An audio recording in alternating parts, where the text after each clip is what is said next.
Hi, I'm Jim Kilpatrick, one of the physical education teachers here at ESM. You're probably wondering, what is phys ed doing for the COVID-19 pandemic? Well, I'm here to tell you what we're doing and going over kind of what we're doing for physical education during this time. I'm going to first introduce everybody. We have Mrs. Harris, Mrs. Neuhaus, Mrs. Vollmer, Mr. Kilpatrick, Mr. Smith, Mr. Travelpiece. I'm not going to say that Mr. Kilpatrick guy looks like a cousinette photo, but for some of you remember that show in the 70s, The Addams Family. Now, we're just going to go over quickly some of the issues. This will be pretty quick. Virtual cohort out of school students. So the kids that aren't here, half the time, if your son or daughter's an A or B, if they're an A and it's a B day, they're home, or the virtual all the time kids are home. So the kids that are out of school, they must attend the Google Meet during their scheduled PE block. We're still following a schedule. We're still the start of class. We're getting on the computer with them. We're talking live with them. We're doing our attendance. We're going over the projects that we have, the assignments that we have going on. So we want them on the computer virtual. They have to stay on until they're dismissed by one of us.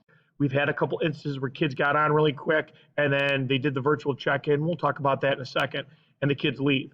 We have to do attendance. Obviously, it's a New York State law. We have to have attendance all done, and we go over some stuff. We will tell the kids they can leave, then they can sign off the classroom. A lot of times it's only probably 15, 20, 25 minutes that we're talking with the kids. They have the rest of that time to do their physical education work.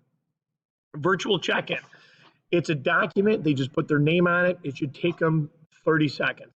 They have to do that during class, during their actual class time for virtual kids that aren't actually in the building. It asks them, what is their stress level? Do they have any questions about phys ed? Do they understand what their grade is? Questions kind of like that, some social emotional learning kind of things that we're trying to get in there, because we know the pandemic has been tough for more ways than one with everybody involved. So we're just trying to get an idea of how they're doing.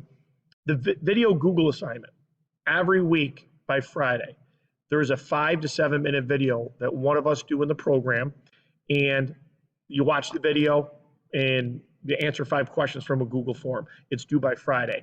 Again, that should take them no more than 10 to 12 minutes to do. And they could do that right during their phys ed time. That's the time we recommend them doing that.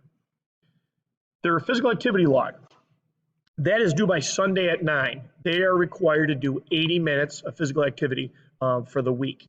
So that's when they're not in school. So if they're not in school, 80 minutes, and we gave them Saturday and Sunday because we know how it can be difficult to be able to get physical activity in and based on the situation, going outside, the weather, the pandemic, and things like that. So we want to make sure we give them as many options as possible. That's why it's Sunday at 9. Cohort in-person students. So they attend a regular physical education class. Their virtual check-in, they don't have to do a virtual check-in. They're here. One thing to note with that, some parents were emailing us they're getting a remind from Google saying that this wasn't completed, this assignment wasn't completed. Well, it wasn't completed because they were here. If you want to know what your son or daughter's grade is, make sure you check School Tool, because that will be the most up-to-date grade. So don't be alarmed. You'll see a 0 out of 1. They didn't do their virtual check-in. They were here, so they didn't have to do the virtual check-in. That was a couple of parents had questions on that. The video Google assignment, again, is complete each week. That's due for everybody. Doesn't matter if you're virtual or in person. Everybody has to do that by Friday at 3:20. And the physical activity log, if they do their 80 minutes in class, which they will get 80 minutes, they're not required to do the physical activity log for that week. So if they're virtual all week, depending on how the schedule falls for them, or if they're a completely virtual student, they will have to do that physical activity log every week. But if they're here and have an in-person physical education class, they don't have to submit that.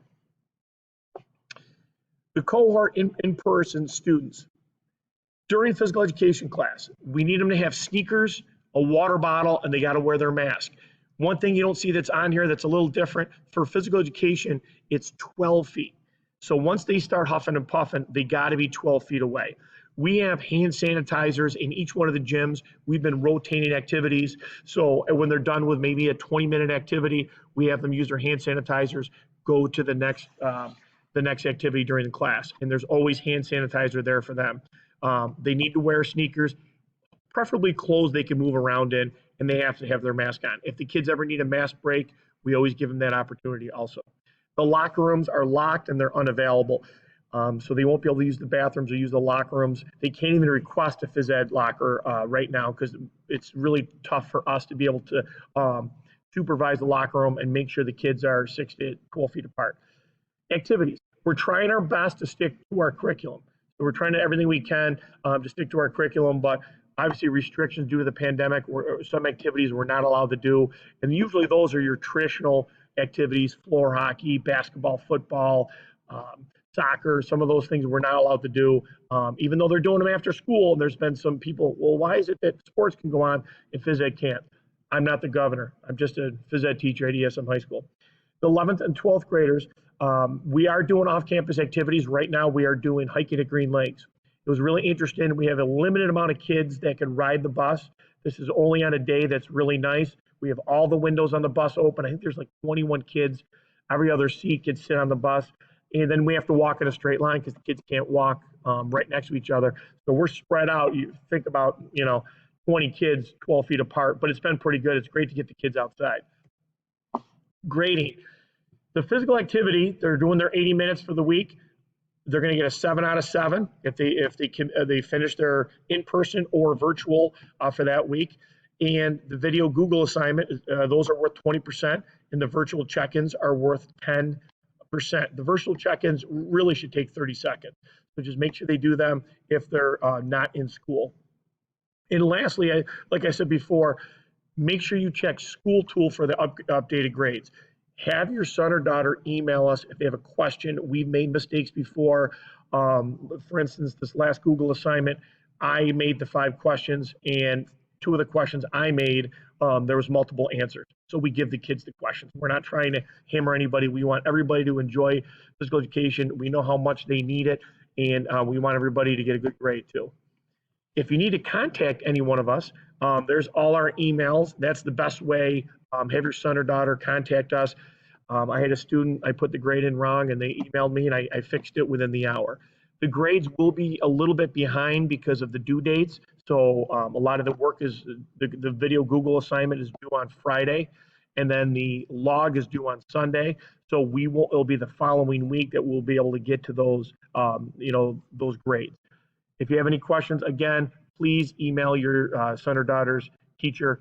We're super excited to be back at school. We're really excited to see your son or daughters here and be able to interact with them again. We really missed them, and we didn't realize that until this thing hit. So how much we missed them. But and again, we're always going to try to side on your son or daughter's side. So we want them to have a great year. Thank you.